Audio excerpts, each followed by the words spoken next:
You'll laugh, you'll cry, and you may even learn something about sports.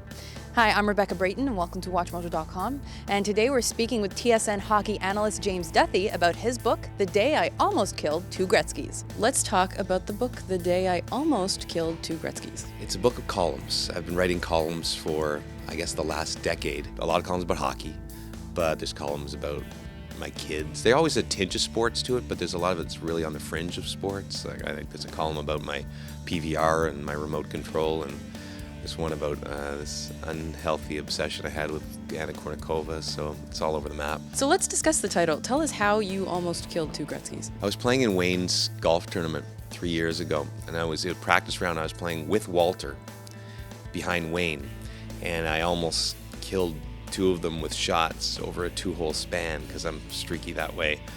And I always thought that would be, what a legacy that would have been, to knock off the most famous Canadian ever and the most beloved father in Canadian history. Roberto Luongo writes the foreword, which isn't necessarily an obvious choice. Why him? I quite often do these sort of shtick, lighthearted pieces for TSN.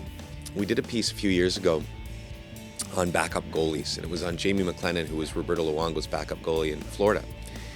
And instead of doing your typical piece on what backup goalies do, we did some elaborate plot line about how secretly he was fantasizing about offing Roberto so he could get more playing time, and we staged the scene where Luongo got run over by a Zamboni. Anyway, in the process of doing this, Luongo was very creative. He kept making suggestions about, we should do this, and most hockey players aren't exactly the most bubbly personalities, and so I got to know him a little bit, and I said, this guy's a lot funnier than people give him credit for. So I just thought when I was looking for someone to do the book that he'd be good, and he sort of gets my warped sense of humor a little bit. Now, who would you say the audience is that you're targeting with this book?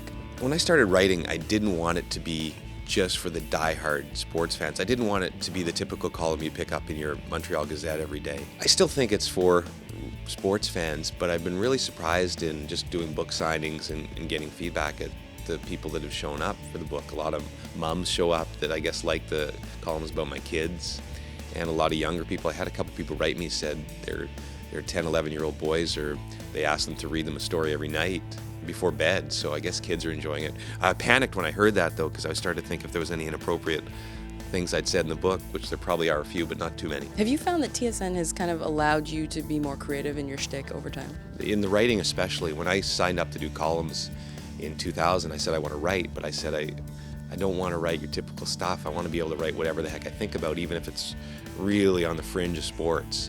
And they were really good. They said, just do whatever you want, and which was probably a mistake on their behalf. But so that allowed me to do a lot of things. And some of these shtick pieces that we do, like Roberto Luongo that I was talking about, they're really loose. We just did one, another Luongo piece. Because everybody was asking me if Luongo really wrote the foreword.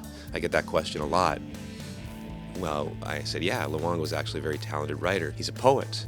So we'll debut the Poetry of Roberto Luongo, a collection of short poems by Roberto Luongo, which is pretty funny. And I shouldn't say it's funny. You should let people judge that, because when you say something that's funny, people are always disappointed.